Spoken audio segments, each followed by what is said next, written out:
হয়, উজনি অসমৰ এক প্ৰবঞ্চকৰ জাল আৰু এই জাল বৰ্তমান উৎখাত কৰাত ব্যস্ত হৈ পৰিছে ডিব্ৰুগড় জিলাৰ মৰাণ আৰক্ষীৰ দল।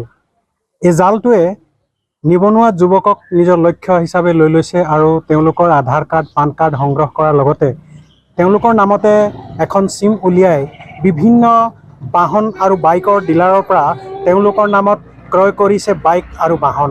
আৰু সেই বাইক আৰু বাহন তেওঁলোক ইতিমধ্যে আমি আৰক্ষী সূত্ৰে জানিব পাৰিছোঁ যে সেই বাইকখন বাংলাদেশলৈ প্ৰেৰণ কৰা হৈছে আৰু সেই বাইক যাৰ নামত লোৱা হৈছে বৰ্তমান তেওঁলোক বলি হৈ আছে ফাইনেন্স কোম্পানীৰ আৰু সেইকাৰণে তেওঁ এতিয়া বৰ্তমান এই প্ৰবঞ্চনাৰ বলি হৈছে।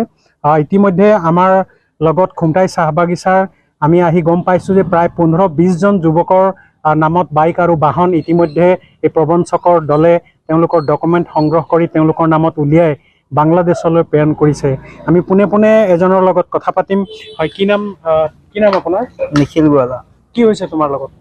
মোৰ লগত এই চাহিদ বুলি নামটো মোক ফুৰিব বুলি যাম বুলি লৈ গ'ল। তাৰপিছত তাত গৈ 2 দিন থাকিলোঁ, ফুৰিলোঁ। তাৰপিছত মোক ডিলাৰ লৈ গ'ল, তাৰ ভাইয়ে মিলি দুইটা মিলি তাৰপিছত ই ডিলাৰত লৈ কিনে মোৰ লগত চহি মৰালে। তাৰপিছত বাইক ওলাই বাহিৰত চাইছোঁ, বাইক লৈছে হিমালয়ন, ফটো চটো মাৰিলে। তাৰপিছত ওলাই আহিলোঁ, ওলাই ঘৰত ৰাতি এৰিলে, ৰাতি ঘৰ আহিলোঁ। 3 মাহ পাছত মোৰ ওচৰত তাৰ ডিলাৰৰ পৰা মানুহ আহিলে, তই পেমেণ্ট কৰা নাই বুলি। মই ক'লোঁ বাইকটো বেলেগে চলাই আছে, ই পেমেণ্ট কৰিছে। তাৰপিছত পেমেণ্ট কৰা নাই, ফাইনেল আকৌ তাৰপিছত ই তাক ধৰিলে, পেমেণ্ট কৰিলে। এতিয়াৰ পৰা মোৰ ওচৰত মানুহ অহা নাই। তোমাৰ ডকুমেণ্ট কি কি লৈছিলে? পান কাৰ্ড আৰু আধাৰ কাৰ্ড। তাৰ বিনিময়ত তোমাক কি দিছিলে? মই একো পইচা পাতি একো লোৱাই নাছিলোঁ। কি কাৰণে তোমাৰ ডকুমেণ্ট তেওঁলোকক দি দিলে? নাই, ডকুমেণ্ট ৰুমত থাকিবৰ কাৰণে ধৰিছিলোঁ, তেতিয়া এইটো কাৰণে লৈছিলোঁ আৰু তাতে এইটো ইউজ কৰিব বুলি মই গম পোৱা নাছিলোঁ। তাই ওলোৱাৰ পাছতে মই গম পাইছোঁ যে মোৰ নামত বাইক লৈছে। কি বাইক ল'লে? হিমালয়। এয়া আছিল খুমটাইৰ এজন যুৱক, তেওঁ এনেধৰণে প্ৰবঞ্চকৰ বলি হৈছে। আমাৰ লগত আন এজন সমান্তৰালকৈ তেওঁ বলি হোৱা যুৱক, আমি তেওঁৰ প্ৰতিক্ৰিয়াও জানিব বিচাৰিম। হয়, আপোনাৰ কি কি ডকুমেণ্ট লৈছিলে? মোৰ আধাৰ কাৰ্ড, পান কাৰ্ড লৈছিলে। কোনে লৈছিলে? চাহিদ আৰু তাহিৰ ব্যৱসায়িক কি কাৰণে ল'লে? বাইক ওলাম বুলি। তোমাক কিবা পইচা পাতি দিলে?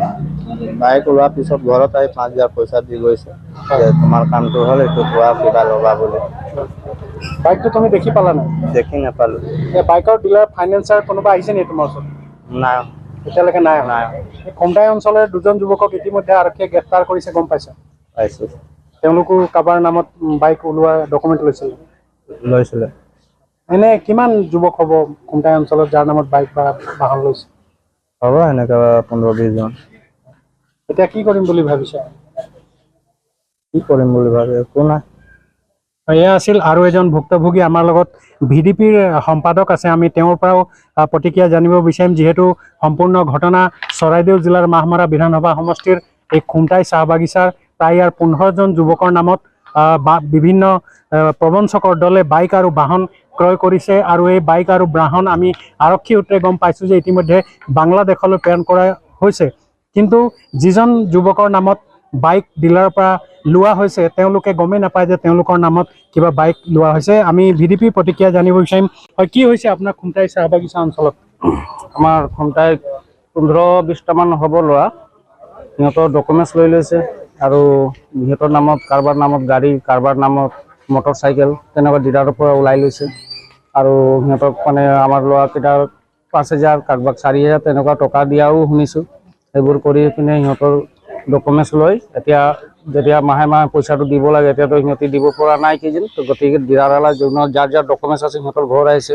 আমাৰ ল'ৰাকেইটাৰনো পইচা ক'ত পাব দিবলৈ। আৰু আজিলৈকে সিহঁতৰ মানে ঘৰত আমি কাৰোবাৰ যাৰ নামত গাড়ী আছে গাড়ী চাই পোৱা নাই। মটৰ চাইকেল যোনে ওলাইছে মটৰ চাইকেলো চাই পোৱা নাই। সুধিছোঁ কি হ'ল, কেনেকুৱা হেৰি হ'ল, তেতিয়া আমাক কৈছে এনেকুৱা তেনেকুৱা কথা। গতিকে আজি শুনি পাইছোঁ যে 2টা ল'ৰাক এৰেষ্টো কৰিছে এইটো বিষয় লৈ। গতিকে এটা ভাল উচিত বিচাৰ হ'ব লাগে, ইমানেই আৰু কম মোৰ ফালৰ পৰা।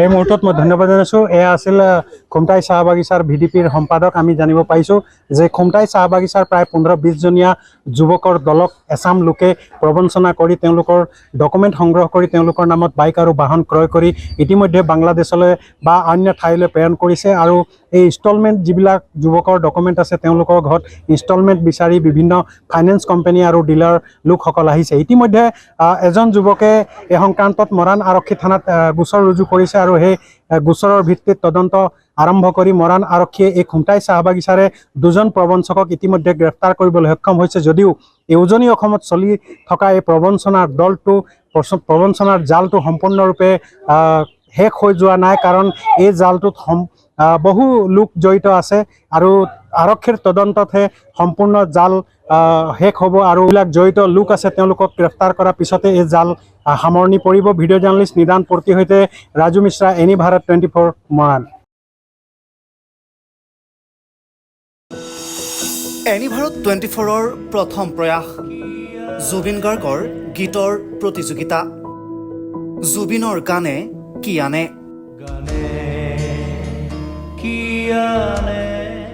অডিশ্যনৰ বাবে যোগাযোগ কৰক 8638661821 আৰু 8812831556 নম্বৰত। এনি ভাৰত 24 উদ্যোগত এটা নতুন সংগীতৰ প্ৰতিযোগিতা আয়োজন কৰা হৈছে, য'ত মোৰ গানৰ প্ৰতিযোগিতা হ'ব। আপোনালোকে তাত প্ৰতিযোগী হিচাপে আহিবলৈ পাৰিব আৰু মোৰ ফালৰ পৰা আন্তৰিক শুভকামনা জনাইছোঁ। আৰু অনুষ্ঠানটোৰ নাম হৈছে গানে কি আনে। সকলোকে মৰম জনাইছোঁ, সকলোৱে আহক, ইয়াত অংশগ্ৰহণ কৰক। Thank you very much. Love U.